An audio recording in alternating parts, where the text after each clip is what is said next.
prominent new media technology has emerged in full ballistic force in the last 5 years. Microsoft's 2002 Xbox Live release catalyzed massive online gaming communities.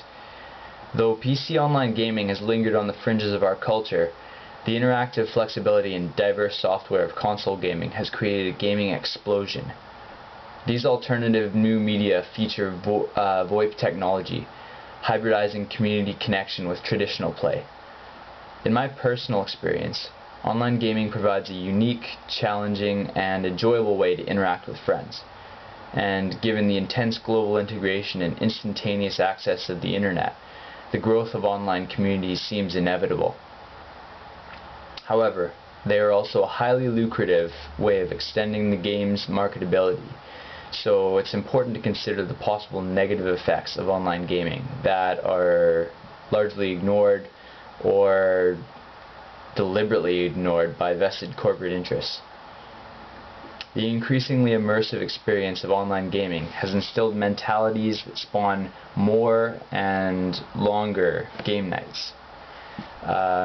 With their increase in frequency, individuals are able to receive the escapism and strategy of gaming, but in the context of a social encounter. One caution that must be heeded is the degree of encapsulation online gaming generates.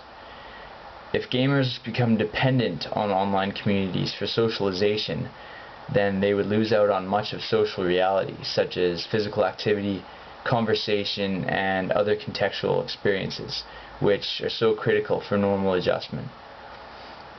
Nonetheless, the larger media increasingly portrays online gaming as a legitimate social forum.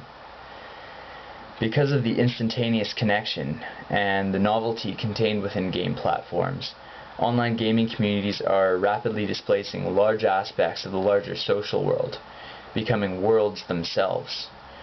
Online gaming is becoming increasingly integrative of unique social and sensational experiences, and thus becomes more deeply isolating for our need for mobility and conventions within the real world.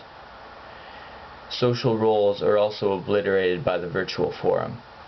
In the public sphere, people must at least project that they are caring and accommodating citizens of a broader social cooperation.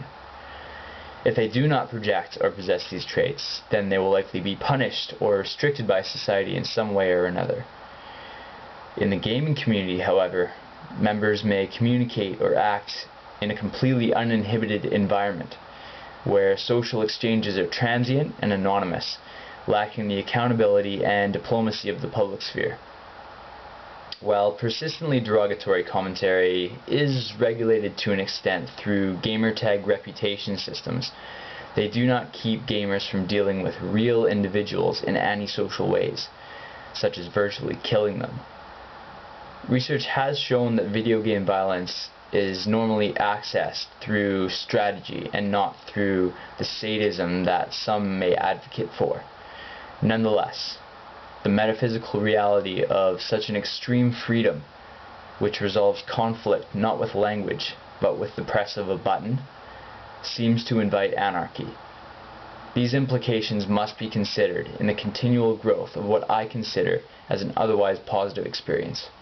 My name is Dean Meyer, and this has been a creative commentary for Communications 130 on the alternative new media of online gaming.